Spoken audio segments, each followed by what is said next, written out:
it's such an amazing system they built. It's beautiful. Like the guys who built it, they had so much fun. I mean, they had so much fun. Unfortunately, and then he's like, does all the research, all the signals, collects it, interprets it, puts it in. And then we speak to their salespeople and we ask them, okay, so how are you using it? How are you using what? They don't even know about it. It's a pity. It's a pity. Welcome back to the High Ticket AI Systems Podcast. Everyone, please welcome the one and only Mr. Vlad. Vlad, please introduce yourself with the name, the company name, everything that I cannot pronounce. Don't worry about it. So, hi, thanks so much for having me. My name is Vladimir, for those in the know. And I'm Vlad Blagojevic. I'm a co-founder of fullfunnel.io, where we do B2B marketing consulting for high ticket, I would say. We say high ACV, so high annual contract size, usually B2B SaaS, companies selling technology to enterprise. And I think we are pretty aligned on the audience there. So happy to dive in anything you would like to talk. Yeah, no, thank you for the context and the background there. Typically with SaaS enterprise, I mean, those contracts can range six figures, maybe even seven figures sometimes. Absolutely. Yes. With, Absolutely. yeah, with your, like, what's like the lowest ticket size that you work with? We always say a minimum 35, 50K, like majority of our clients will be 50K a year. Now, that doesn't mean that all their contracts are 50K plus a year. Sometimes it could be, you know what, we have lower size contracts, but we would like to focus more on the enterprise segment where we have bigger contracts. So we'll be then working on them on that enterprise segment. Can you give us an example of like an enterprise SaaS? Just for the people Absolutely. that Usually it's some sort of a niche solution. I mean, it's there, it's all over the place. It could be like one of our best customers or the best case studies was a corporate learning solution, which is kind of like broad, like it can be used in almost any company, but they were targeting literally Fortune 1000 companies, 500,000 plus a year contracts. Very difficult because it's super competitive. They have 2 year 2 to 3 years cycle. So because these companies, they don't just change their corporate solution every year, they review that like every three years. So that these are the typical. So it's kind of like a solution for a specific department, specific function, sometimes like for a very niche industry, manufacturing software, or for distribution companies, some sort of an ERP or something like that. um, Customs automation software, like things that you didn't know even know existed, right? that's why I Usually, asked. yeah. I mean, it's everywhere, like in all of the industries that are big enough for you to have business, you will find companies like that.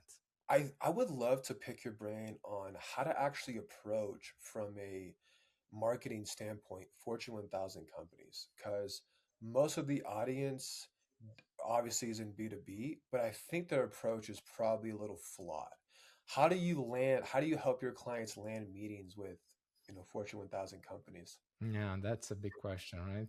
It's I mean, the most important thing is like, I guess, like with every marketing approach, is really understanding who your customers are, the ideal customer profile.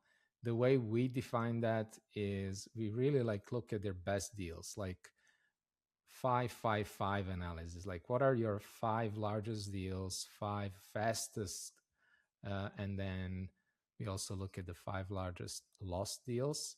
Hmm. And we also look at, we segment the market or segment their previous customers into what we call clusters, not necessarily industries.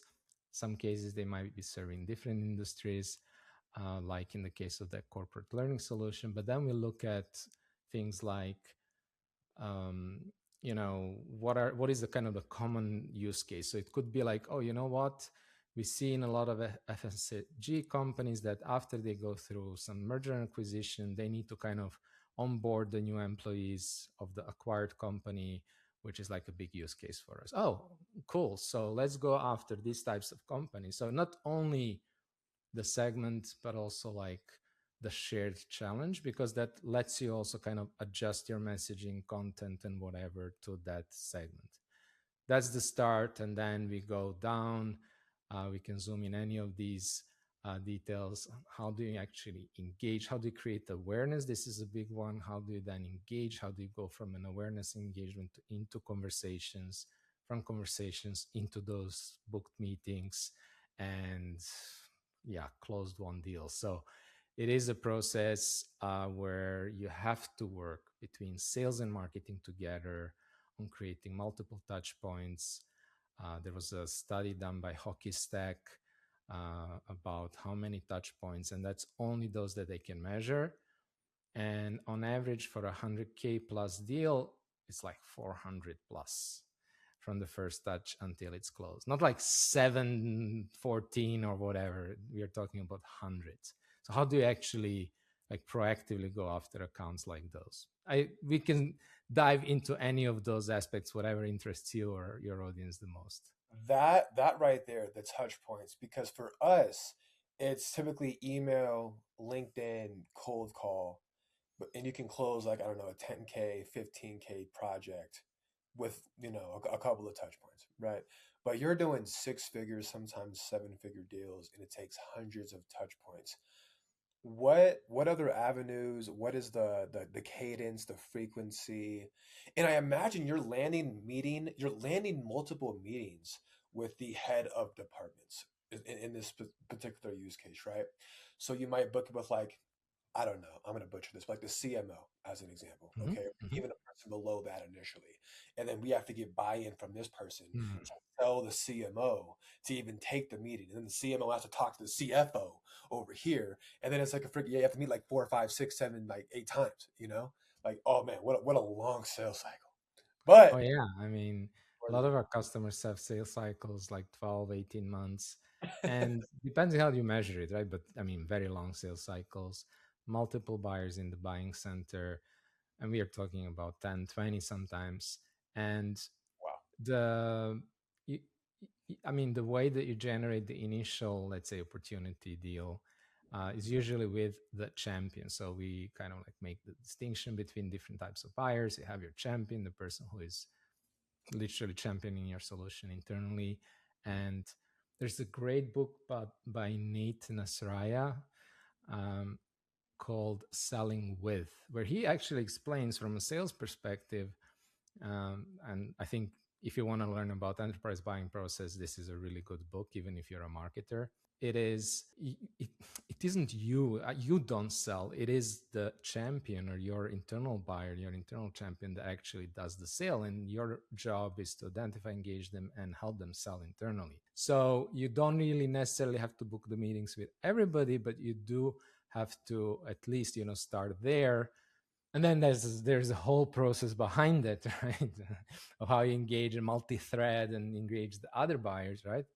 But even that initial opportunity, and it's not only because you have the different people, it's also because these organizations, like, nobody likes change. I mean, it's just the fact, right? But these big organizations have multiple competing priorities. The fact that they might have a problem doesn't mean that this problem is going that you have to solve it right now. I think it was Reid Hoffman, I think the founder of LinkedIn, who said, you have to choose which fires to let burn, right? You have to, like, that's the whole thing. Like, if you want to be successful, there's always so many things that you could be doing. There's so many priorities. So what are the real strategic priorities?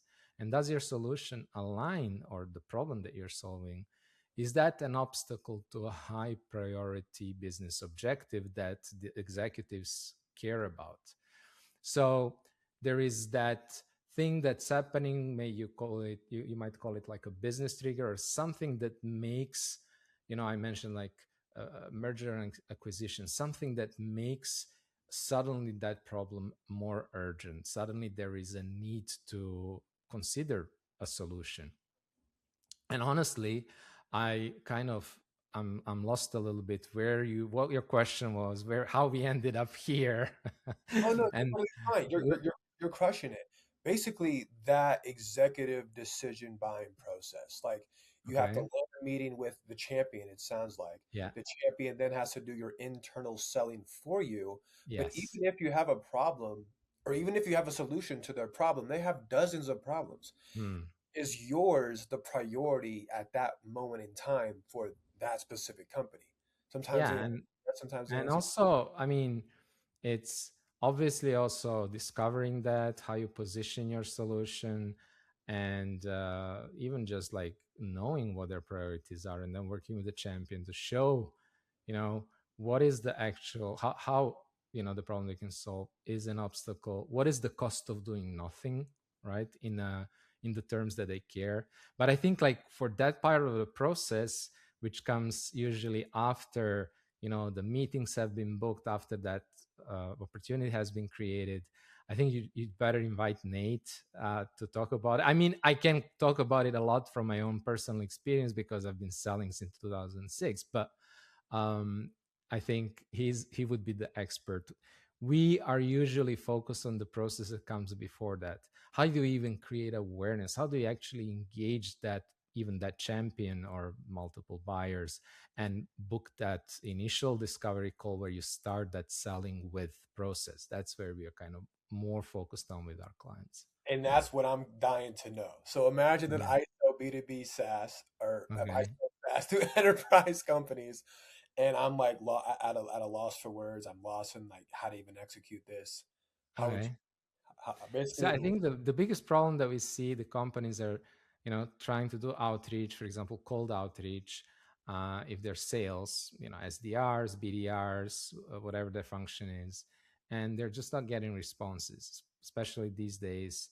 There's just so much noise, especially trying to reach to, enterprise companies. Everybody's trying to, reach to whatever this CFO of Microsoft, or I mean, he's not gonna pay attention. But Right. so how do you even like get their attention? How do you get even their response? That's why awareness is so important. Like these days, I mean, we spoke to a sales director and he said, like, look, it's my experience, and I spoke to my clients, and they're saying it's like we are not. It's not that we see an email and we decide that it's not relevant. We just receive so much email and so many messages that we don't have the time to even read them. So it's, even if you have the most personalized, best pitch, whatever, if they don't know you, they're much less likely to even open and read your email or message, right? So this awareness and getting that initial you know, I know, like, and trust you factor, that's where marketing comes in and helps sales. And then also it's about trying, not by sending them whatever 15 mails and then knocking on their door once more saying, how about now, is it relevant now, and how about now, 1 week later, and then having creative whatever goodbye message, no, what was it, breakup mails and whatever, like, all these tactics.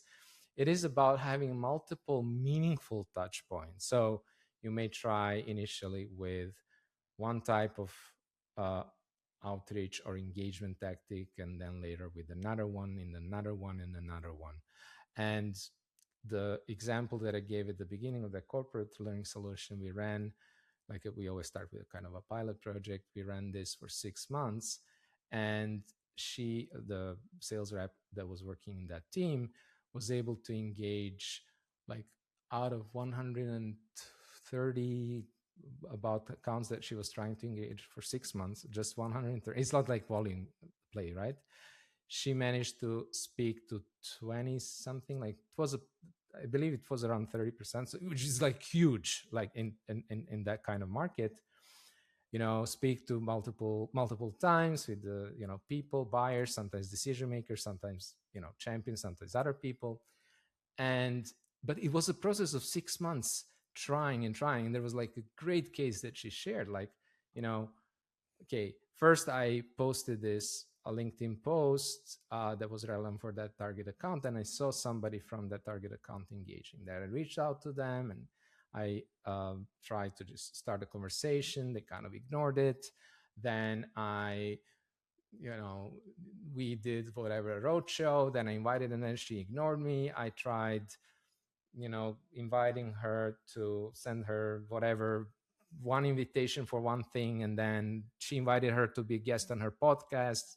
Then, followed up via email. It was like one after another, after another, that the buyer was ignoring. She wasn't giving up.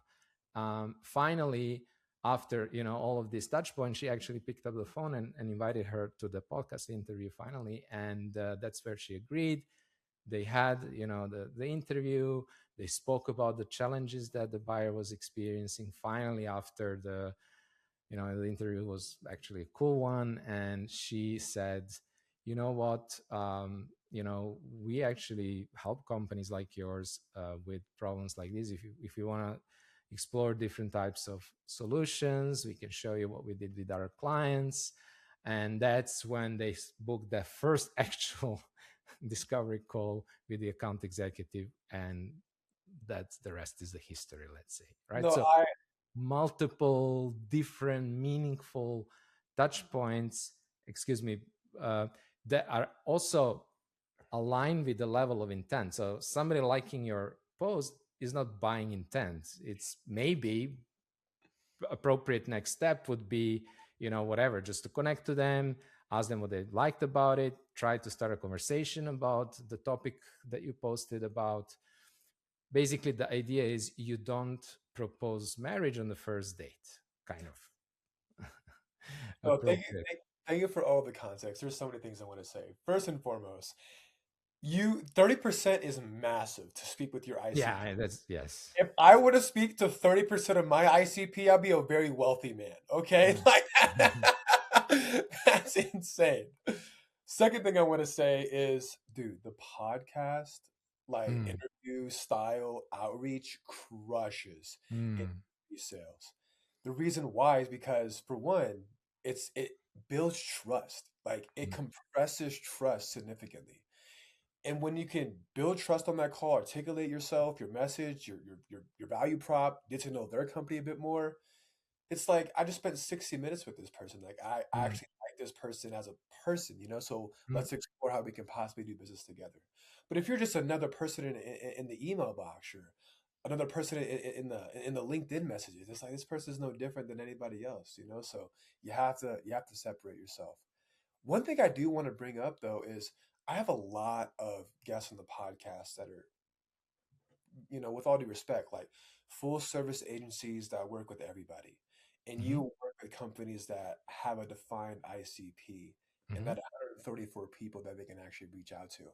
A full service agency would they would like lose their mind. Only 134 people. What the heck? Like I can work with way more businesses. But who are your top five best customers?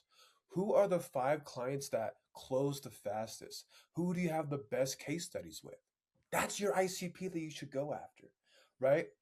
We had another individual come on the pod, and this was pretty mind-boggling. I'm sure you can like back this up or like testify, like dialing in your ICP does wonders. But long story short, he works with B2B SaaS companies, okay? And whenever he was first brought on as a fractional CMO, they closed like three accounts in 3 years. I don't even know how the hell they were surviving as a company, but like that was the case. He stepped in, he dialed in the ICP, niched down to like 300 accounts max, and he closed like 19 accounts in 6 months. From 3 in 3 years to 19 in 6 months by dialing in your ICP. Like, I love that story.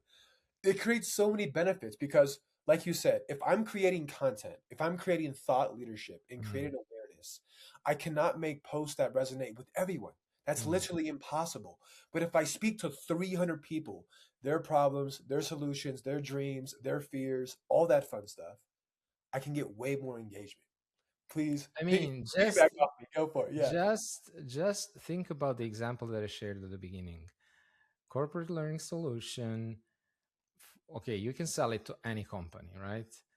But they decided to focus on FMCG companies that went through an acquisition and that are now struggling with onboarding, kind of aligning culture, whatever these kind of companies need to do, right? With the kind of corporate learning programs, but basically like onboarding all those new employees. It's a very, very specific ICP. In their case, it's a combination of industry, a significant compelling event, I guess they call that, or a business trigger. In this case, the merger and acquisition, and then the related challenges. Now, if I start, like you said, like if I start creating content, it's not going to be relevant for everyone, right? But if I talk about these specific challenges, post acquisition, onboarding people, I can also share other examples of other clients who were in the exact same situation, so that case study or testimonial, whatever, it's going to be so much more relevant. I mean, it just so much, it resonates so much better. And these days, when there's so much AI slop, when there is so much noise outside, when it's like super hard to get anybody's attention, suddenly having such a niche relevant content sets you apart. Now, that's why it's important. That's why we always pre-qualify at least 50K plus, because otherwise, I mean, you won't be able, you need, with when you have high ticket, you don't need a lot of clients, you need the right clients, right? So Yes. that's when you can do that. That's why we always pre-qualify it. Otherwise it's very difficult. If I'm an agency owner, I mean, depends what kind of agency, right? But I would also doubling down more on like what we do for our brand, which is just a lot of content production, weekly podcasts, webinars, LinkedIn posting every day, engaging with the target accounts, a newsletter. We do a lot of content creation, distribution via these different channels to create this kind of I see you guys everywhere. But again, we are very very focused on high ACV, B2B tech, whatever, and that's the only thing we talk about, right? We talk about account-based marketing and whatnot, so it's like also very niche, but still a lot more, let's say, awareness, especially when you're selling services, which is kind of like selling yourself. People need to trust you as a person. You need to also kind of position yourself as a real expert, like a go-to expert in your field. So that's kind of a different tactics than what I would do, a different approach, different strategy probably than what I would do as a B2B SaaS. No, absolutely. And one thing that I've learned just through trial and error is you brought up personalizing the email, they've been personalizing the LinkedIn outreach. You relevancy. That is one tactic, one way to personalize it. Like you don't have Mm. to know 15 years about their freaking, point history or anything and then bring up things that happened years ago, but just whatever you're saying, whatever you're articulating in your message, as long as it's relevant to the person, like that is some form of personalization, you know? Yeah, I mean, that is probably the most important one. No, But also, exactly. like, what I think, what I see a lot of, especially these days, like you can run AI research, Clay, whatever, and figure out specific signals, triggers, whatever you call them. And then, but the problem is like how these are used. So what people do is, hey, I noticed that you just whatever raised or hired or whatever that could be relevant, but then the rest of the message is just like their generic pitch.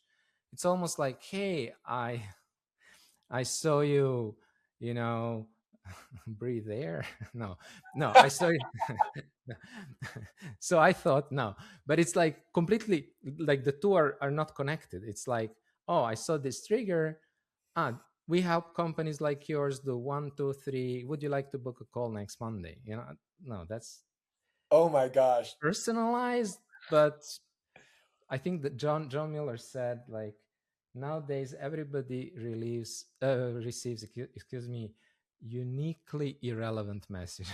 Personalized, unique, but still like WTF? Like okay, okay, how is that relevant? No, no, I love what you said because the what I'm going to tell you pissed me the hell off of the other day. So I got a connection request, I accept whatever, and then this guy personalized his LinkedIn DM. He's like, "Hey, dude, I freaking love the YouTube video you just put out with Rebecca. I thought that was so cool. I watched it the whole way through. Here's like the key finding I learned. The last sentence is like, "Oh, do you have this problem?" I'm like, "Dude, like I'm gonna beat you up. Like, why did you just do that to me? Why did you make me read that And that personal?" was actually quite sophisticated. Like this Yes. was actually quite sophisticated. It's usually, oh, I saw that episode directly to pitch, and pitch is like 80%. At least that person like said a specific thing they liked about it. They actually like did deeper research, whether themselves or with AI, whatever. That's And relevant. then they asked you a question. I mean, that's much more, I guess, like, so more sophisticated than 90% of the messages that go out there. I will say I did DM him back. I'm like, dude, I'm okay, but I love your approach. Thank you for sending this. I took a Oh, screenshot. there you go. There you I, go. I have a scheduled post on his DM. I'm like, if you want stuff to work, take it. Look at this example. This is perfect. Yeah, yeah, yeah, That's yeah, yeah. There you go. There you go. anyways. So how sticky are your clients like SaaS products to these B2B businesses? Very sticky. That's what I Yeah. thought. I You mean, don't really see retention where corporate. in most cases, I mean, it will vary obviously from product to product, but in most cases, you even just implementing it is going to take so much time that you want to go through that again if it's working. I think that in some specific cases, like I mentioned examples, for example, of an ERP system implemented in a production company, linked to all those machines and processes and like all the customizations. That's like fucking super, super, super sticky, right? Um, but most of these B2B solutions are in our market, like marketing technology. Um, we have seen actually something different. Like we have seen some solutions like HubSpot or whatever you're implementing marketing automation. You've put in so much work into that, etc., which is also makes it sticky. But some solutions like the ABM platforms are quite expensive. Uh, actually don't really get implemented properly, and then of course they're not going to be sticky. But if it's like solving a real problem, people actually implement it, it's being used, is difficult to change. No, right. You brought up Clay, and I have to ask, what tech stack do you encourage your clients to use, or what tech stack do you use internally? If you don't mind Yeah, sharing. good question that comes up very frequently. The way we always go about it, look, the typical situation at our clients is they are struggling, marketing is struggling to generate pipeline. They're struggling to show their impact on revenue and on pipeline. Sometimes it's just because of the last click attribution that all the early influence disappears in the CRM and they don't get the credit. That's another story. But they're usually able to generate awareness, generate engagement, but really doesn't really convert, right? So um, and there were like some systemic reasons for that, and we have to do a lot of change management. So we have to change the way that they're working. They need to work closer with sales. So it's a difficult thing, right? And um, because it's a difficult thing, we we say, you know what, we can't like just completely change everything. We can't cause a revolution here because like you're gonna get fired, right? So Mm, we always start with a simple pilot, right? And very scope down. 3 months. A few people, one person from sales, one person probably from marketing, maybe somebody from content, a few other people to help, but like maybe 2 3 people, like a core team working part-time during these 3 months in a different way, right? And then showing that this can work on a small scale before scaling this up.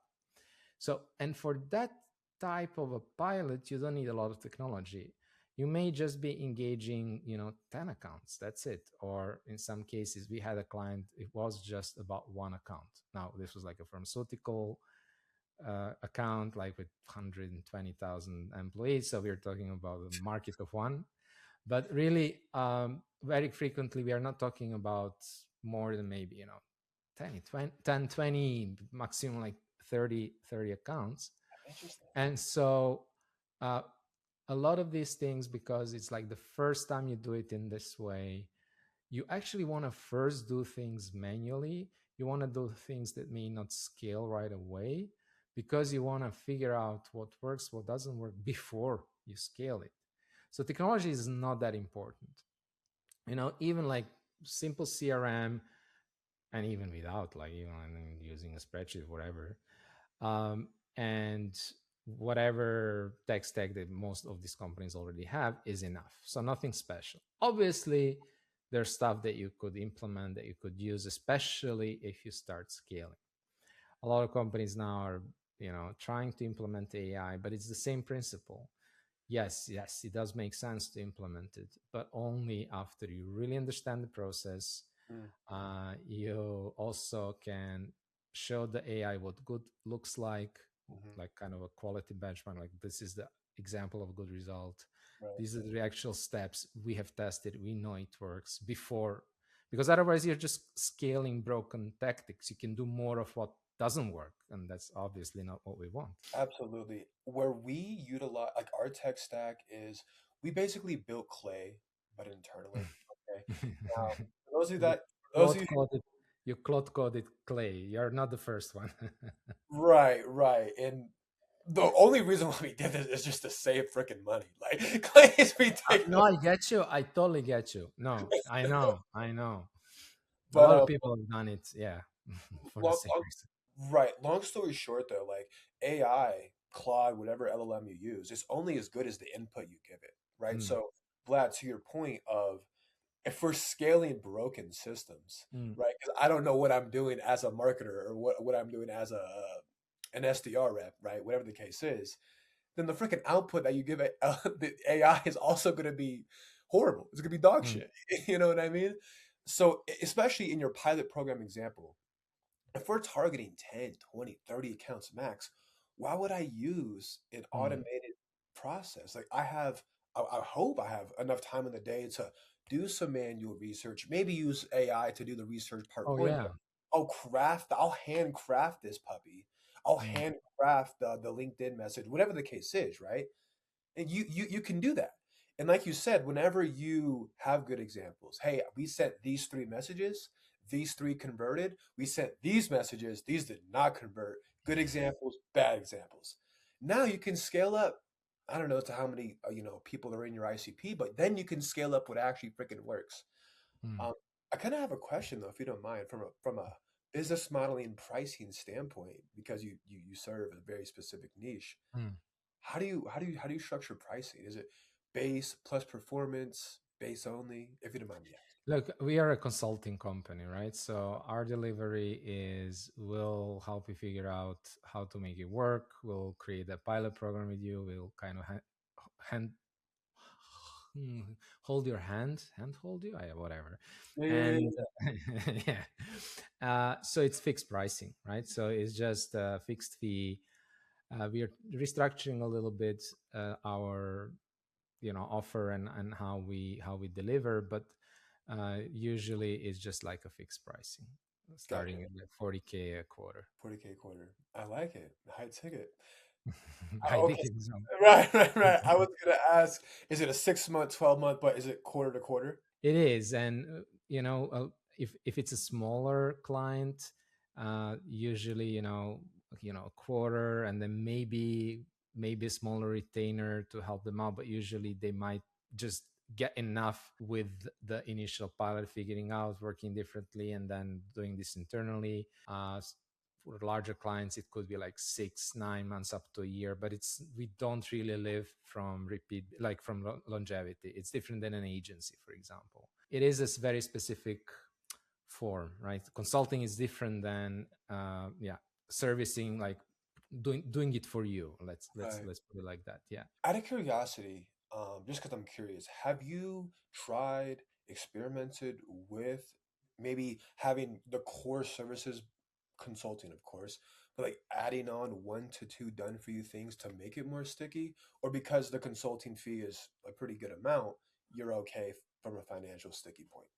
There, I mean, what we do is we do also training. So there's online and face to face workshops and stuff like that. So that's actually the second source of income. Okay, But makes yeah, sense. so it's different.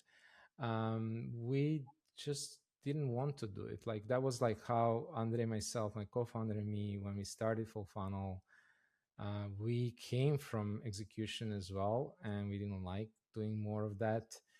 Mm, It's actually the way that the perception and how's that called, like the Perceived not the value. power, the power, no, how is it, the power dynamics, I guess, Yeah, yeah, are yeah. different, because the moment you start executing, they treat you more like, it's kind of more as a commodity. Usually it depends, right?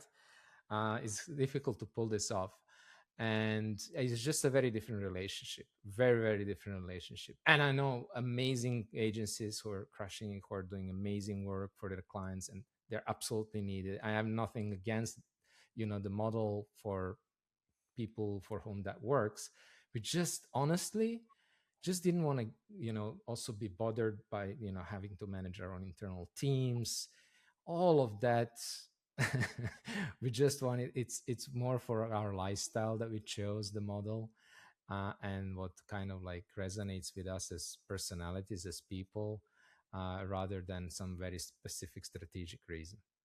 No, thanks for the context. And I also think it depends on who you're selling to, where consulting makes more sense or done for you side. I think. Mm. Oh If yeah. 100%. if you're selling to obviously sophisticated companies, sophisticated individuals that sell high ticket B2B tech, they're probably okay if you just give them training, one-on-ones, consulting advice, and they can just execute it. Where if you work with someone that's like kind of new to the game and don't really know what they're doing, it's like I have to like do everything for you. I have to run your business for you. And then they still complain. It's like not even worth your Yeah, time. yeah, they do. I know. I know. Yeah, yeah. So I do like the business model, and you can always scale up because you're not trading time for money. Mm, What people don't. that's true. That is true.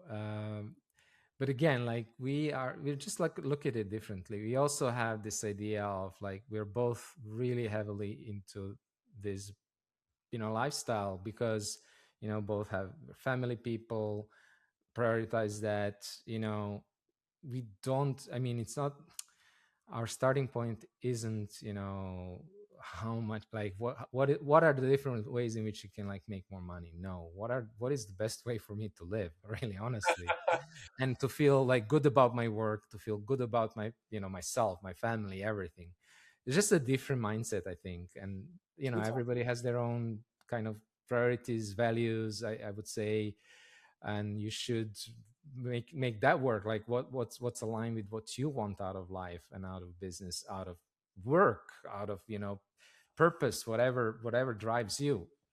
Let's Vlad, please, can we stay here for a moment? Because you and I connected on our first call about this exact topic. That Americans, like nothing will satisfy us, dude. Like we love to work, and even when we have way more than enough, we want to work more.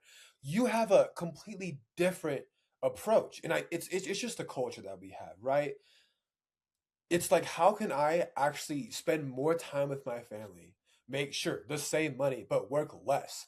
It's like America, f our families. I want to work 80 hours a week. It's just an ass backwards mindset. So Well, I don't know. I what's your mean, it's fine, being ambitious. I mean, where would we be as a species if we weren't ambitious? Where would we be as, trying to create more, to create something better, bigger. Like it's natural, we all have it, that drive. But yeah, there is some difference also in culture. 100%, 100%. And yeah, uh, you might also like, I know that for some Americans, or like people from North America, like Canada, United States, uh, some European countries, especially, I live in Spain, like that might be that might be the case. People might be like, oh, and I'm not like that. I mean, I wish I was a little bit more like Spanish, like more tranquilo and more, just zen.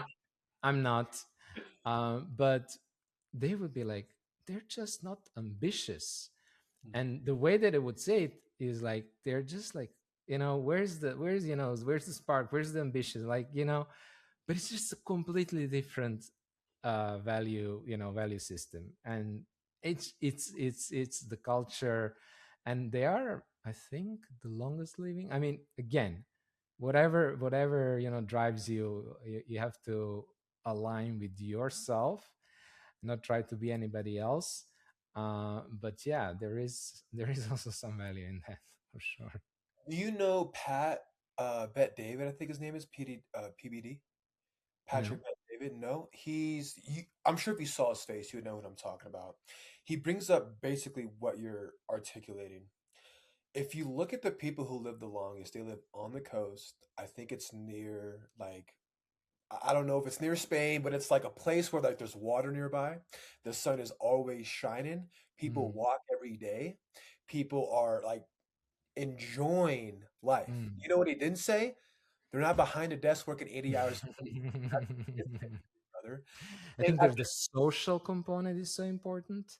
mm, Being with other people. This is like probably like, what they say, longevity and what are the things that impacted the most, and like things like VO2 max, the whatever, fitness, health, cardiovascular, health and fitness, whatever. But um, also like social, like if you're isolated, if you are lonely, it's like I don't know, like your chance of dying earlier or all cause mortality or whatever they measure this, mhm, it's like double. Like it's crazy how much it impacts. Like, yeah, like being isolated. And then you can of course imagine, especially if as you get older, you know you're young, you may be also having a lot of social contacts in your work, right?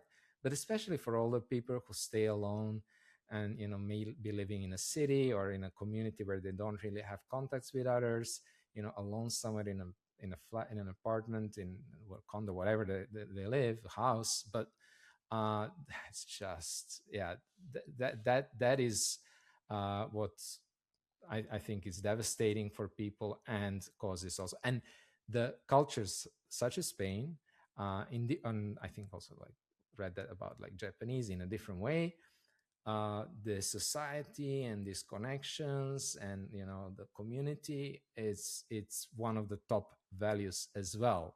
So even if they might stay alone in their old age, they will not be alone. They will be connected to their local community, their family, extended family is going to take care of them, they're going to visit them, they're going to be with them, they're not going to be alone. I think that's another one. Why did we end up here? How did we end up from generating pipeline and high ticket to philosophy. avoiding loneliness? Exactly, exactly. I was just thinking to myself, this is why I love this show because we can actually connect and talk about real life.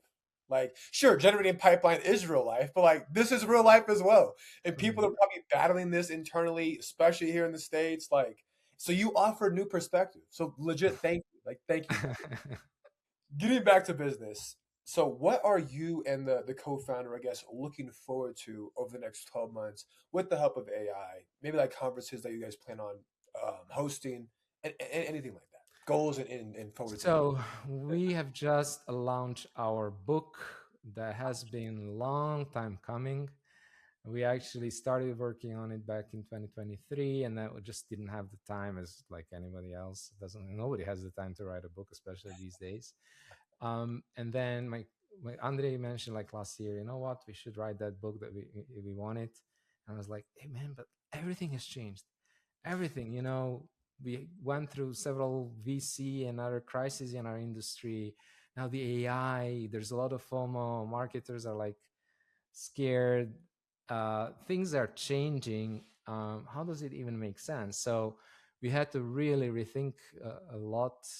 We had to do research. We had a lot just reflecting on what's actually going on in the market. The foundation stays the same. That's one of the conclusions, right? Right, right. But that's why we also titled the book the how to survive as a B2B CMO in the era of AI and long sales cycles, which is our audience, right?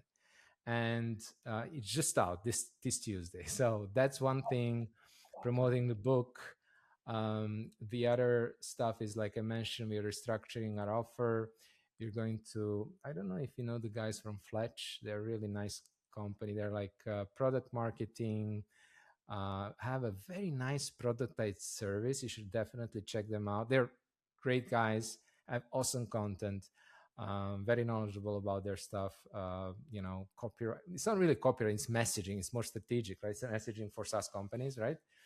And they have a very cool way of offering their service, very, very productized.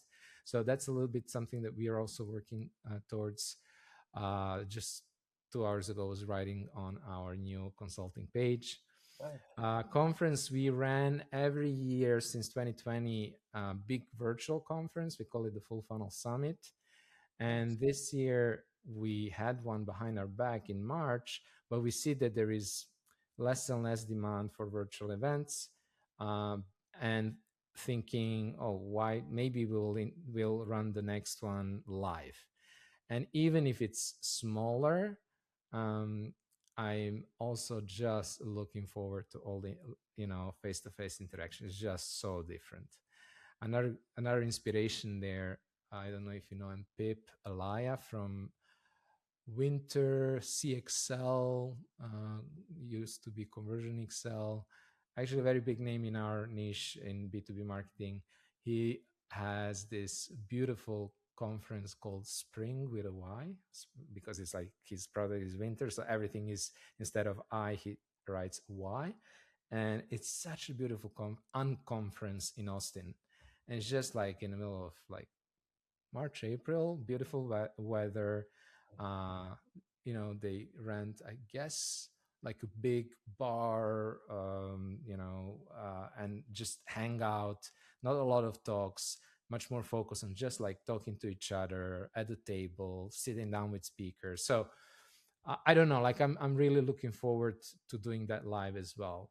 In terms of AI, we are obviously like doing a lot, uh, with our clients, hoping to not necessarily productize or make anything out of that, like offer that as a product, but actually helping also the teams adopt it in a just a better way, so that once we kind of go through this process of defining a pilot, we actually end up with the playbooks that we normally teach them how to use, to also have some support for AI. Because like you said, even at the beginning, even when you're doing things manually and for the first time, there's so many things that you can still do with AI from the very start. Like you mentioned, research. You have, like, whenever you're working on content, even if it's not writing the final version, just getting that information.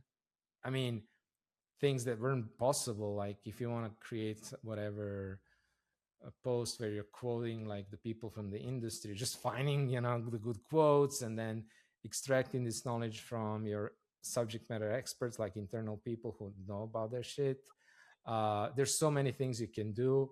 And then obviously, as you kind of nail the process, uh, doing that properly in AI. And a lot of the companies that we work with have some sort of initiative, are building very sophisticated systems. Unfortunately, what we see also, a lot of these systems are not really being used. So like really like changing the way that they use this technology, because it is amazing, but you do need to approach this properly, because otherwise you may end up like one of our clients. I cannot describe. It's such an amazing system they built. It's beautiful. The guys who built it, they had so much fun. I mean, they had so much fun. Unfortunately, and there's like does all the research, all the signals, collects it, interprets it, puts it in, and then we speak to their salespeople and we ask them, okay, so how are you using it? How are you using what? They don't even know about it. My God. It's a pity. It's a pity. Okay, it's being worked on. We are trying to help them also fix that. But so yeah, Intent data is a lot important. of things. Was No, that? no, you did. First and foremost, I want to say in-person events are back, baby.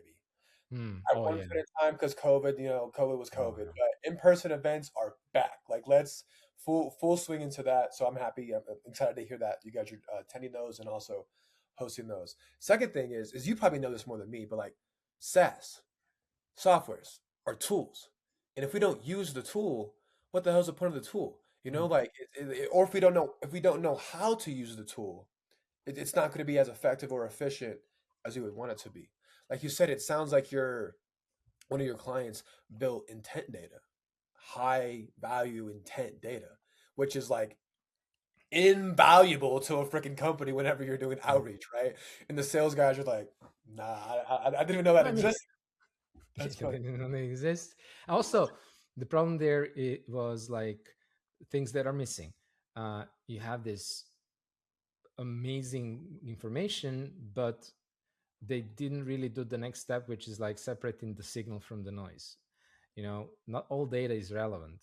And for that, again, you need to step back and you need to go back to your ICP and say, okay, for this ICP, for my FMCG, merger and acquisition, what are the actual relevant signals for them that may indicate that I may infer that might be in the market or that they have a specific problem for that type of company. That okay, so that's like starting to really identify what matters, the 20% of those signals that actually have 80% of relevance. And then the other part is like, okay, but how do you use those signals? Mm. Because I mentioned you don't want to propose marriage on a first date, which is like what a lot of people do, what we discussed, like, oh, I see the signal, do you want to have a sales call with me? Okay, that's the mismatch. So you need to also think about, okay, for which signal, like what is the level of intent behind that signal? Is it a real buying intent, or is it somebody maybe just exploring, trying to learn something? And how do I align my next action with the level of intent, with what they actually are looking for? I think this is usually missing in those types of intent data signal tools or platforms or whatever, right? Absolutely. Yeah. No, for sure. I feel like Vlad, you and I can talk for a long time. I'm sure we have to jet here, but where can they purchase the book? Where can they find you if they wanted to explore your work further? Yeah, I think the easiest is fullfunnel.io, our website. We're also very active on LinkedIn, posting almost daily, especially my co-founder Andre is much more, he's better, more consistent. We're both posting on LinkedIn. You can always reach out to us there, any question, just chatting. And the book you can find via the website. We're also obviously promoting on LinkedIn. Like LinkedIn these days in our B2B marketing space is full of the book promotion. Like a lot of amazing network, like people really reaching out, helping us, sharing. I'm so grateful. So fullfunnel.io, our LinkedIn profile, somehow LinkedIn in the show notes. I don't know. I got you. People will find us. Oh, awesome. Well, thanks for joining us, Vlad. We'll have you back in like 12 months if you're open to it to see how things are going. But nonetheless, thanks for hopping on, man. Tons of gems. Oh, thank you so much, Jordan. Keep doing this. Keep rocking. Appreciate you. Audience, we'll talk soon.